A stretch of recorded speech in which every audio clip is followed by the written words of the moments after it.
Howdy peeps, this is lesson 2.5, Literal Equations and Formulas. The equation 10x plus 5y equals 80, where x is the number of pizzas and y is the number of sandwiches, models the problem. Okay, so here's this problem. Pizzas cost $10, sandwiches cost $5, and you got 80 bucks. So how many sandwiches can you buy if you buy 3 pizzas or 6 pizzas? So we can figure this out by solving for y, because y is the number of sandwiches. It's asking how many sandwiches. That means solve for y. Alright, how are we going to get y by itself? Well, what's around y?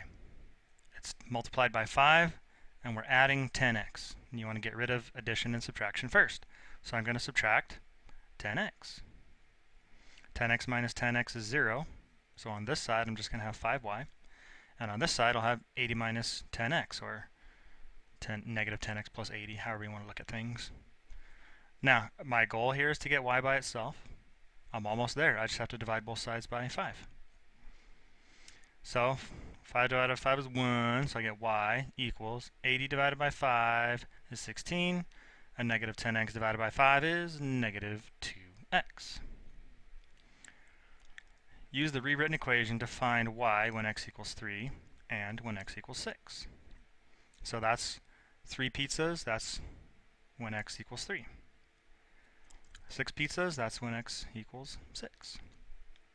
So I'm just going to substitute a 3 in over here and a 6 in over there. So 2 times 3 is 6. 16 minus 6 is 10. 2 times 6 is 12. 16 minus 12 is 4. So that means if I buy 3 pizzas, I can get 10 sandwiches. And if I buy 6 pizzas, I can buy 4 sandwiches. Cool, huh? Alright, see if you can figure this out.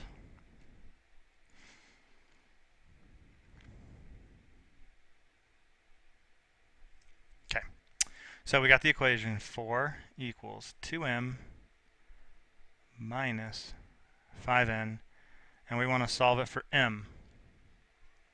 Alright, m is what I want to get by itself.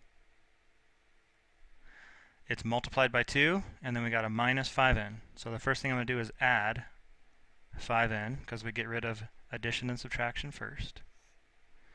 Negative 5n plus 5n is 0, so I got 2m over here. And then I got 5n plus 4 over there. Now I just need to divide by 2. So I got 5n plus 4 over 2. I'll just leave it like that so I don't have 2 fractions. Well, 1 fraction in front of the n. This way I can just multiply whatever n is by 5, then add 4, then divide by 2. Okay, so now I want to find out the values of m when n equals negative 2, 0, and 2.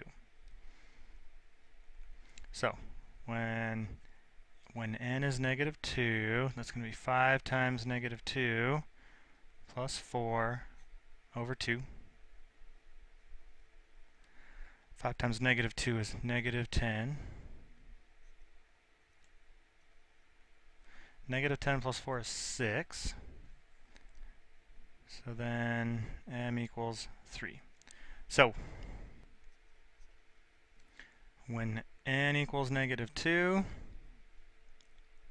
m equals 3. So now I'm going to plug in, instead of a negative 2 for n, I'm going to plug in a 0. 5 times 0 is 0. 0 plus 4 is 4. 4 divided by 2 is 2. So when n equals 0, m equals 2. And what about when n is positive 2? 5 times 2 plus 4 over 2. 5 times 2 is 10. 10 plus 4 is 14. And 14 divided by 2 is 7. So when n equals 2, m equals 7. So B says in problem 1, if we substituted 3 and 6 into the original equation instead of the one where we already solved for y, how is that different? So let's try it. 10 times 3 plus 5y equals 80, and 10 times 6 plus 5y equals 80. 10 times 3 is 30. We would then subtract 30 from each side, and we would get 5y equals 50. Divide both sides by 5, and y equals 10. So when there's 3 pizzas, you can get 10 sandwiches. 10 times 6 is 60. Subtract 60 from both sides, and you get 5y equals 20. Divide both sides by 5, and y equals 4. So when you buy 6 pizzas, you can get 4 sandwiches.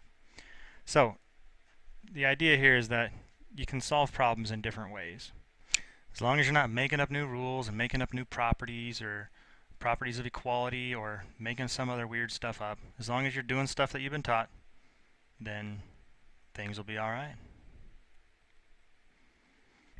Sometimes when you're solving literal equations, you got to divide by a variable.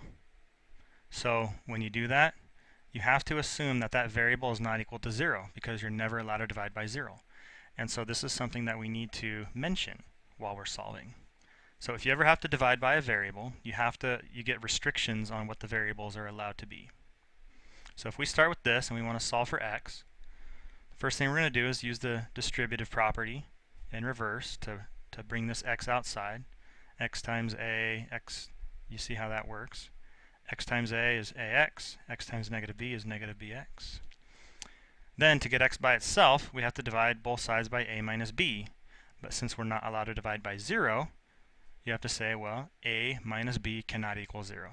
Or in other words, a cannot equal b. So we get x equals c over a minus b, where a does not equal b. So, see if you can do this one on number 2. Alright, we want to solve this for x. Negative t equals r plus px. Well, I want to solve for x, and it's multiplied by p, and then we're adding r. And I get rid of adding and subtracting first. So I'm going to subtract r from both sides. So then I got negative r minus t equals px. Then I'm going to divide both sides by p, and I have to say p is not allowed to equal 0, because I'm not allowed to divide by 0. And I get x equals negative r minus t over p, where p is not equal to 0. Boom. Shark surfing, not a hobby of mine, but it is your secret phrase for the day. Shark surfing. A formula is an equation that states a relationship between quantities. Formulas are special types of literal equations, and here are some common formulas. You should write these in your notes, because you will be required to use these formulas, and I'm going to ask you questions assuming that you know these formulas. So put them in your notes. Pause. Write these down in your notes. Do it. I dare you.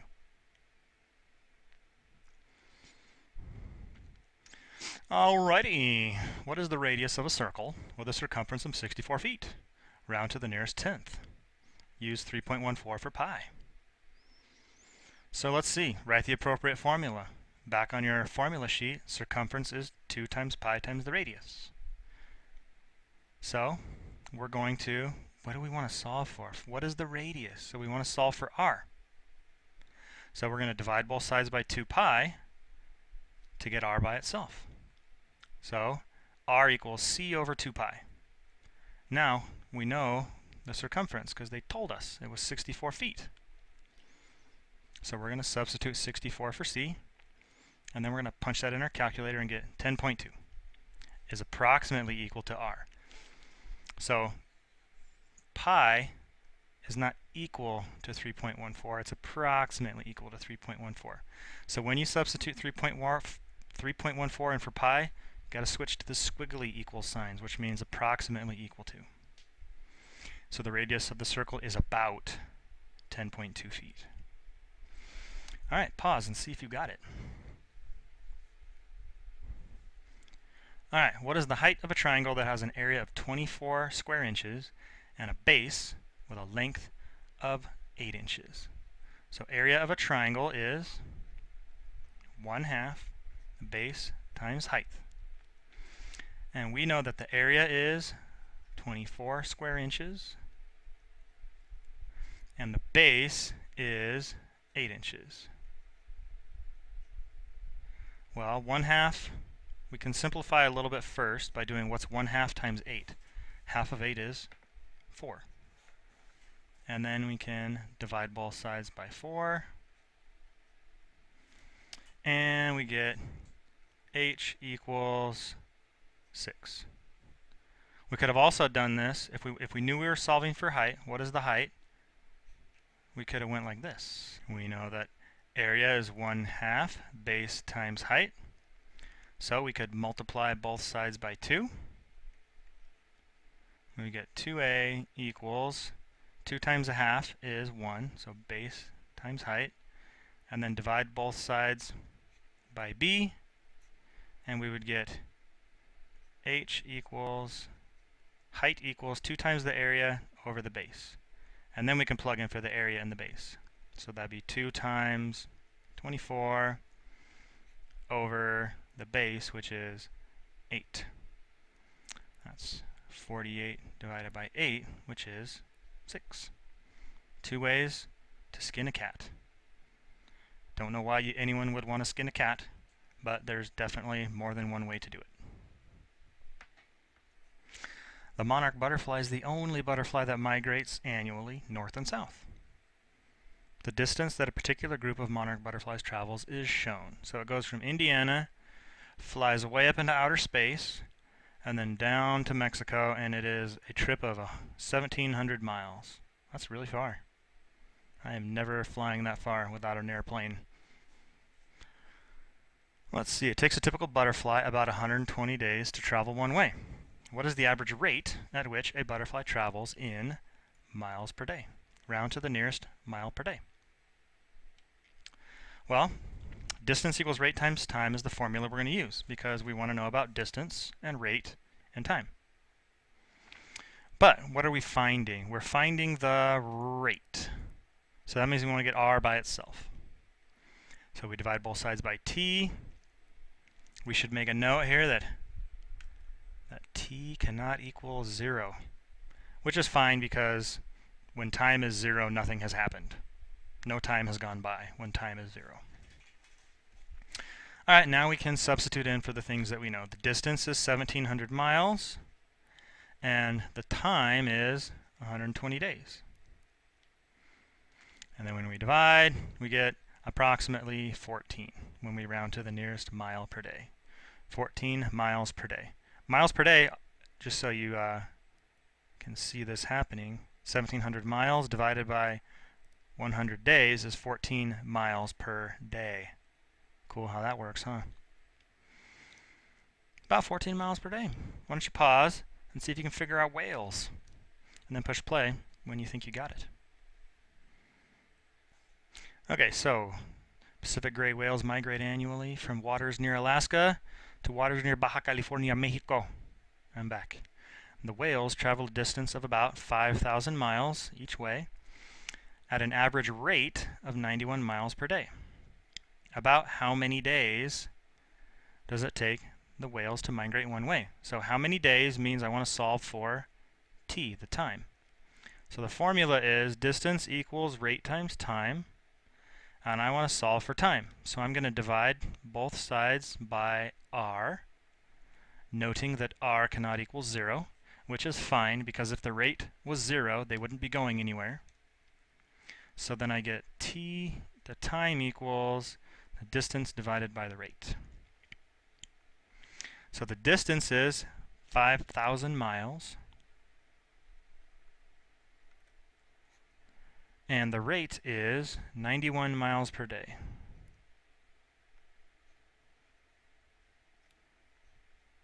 So let's calculator this. 5,000 divided by 91 is about 55. 54.9 is about 55. So 55 days. T is approximately equal to 55 days. So it takes about 55 days for them whales to get there. All right. Hope you had fun there. Talk to you later. Bye.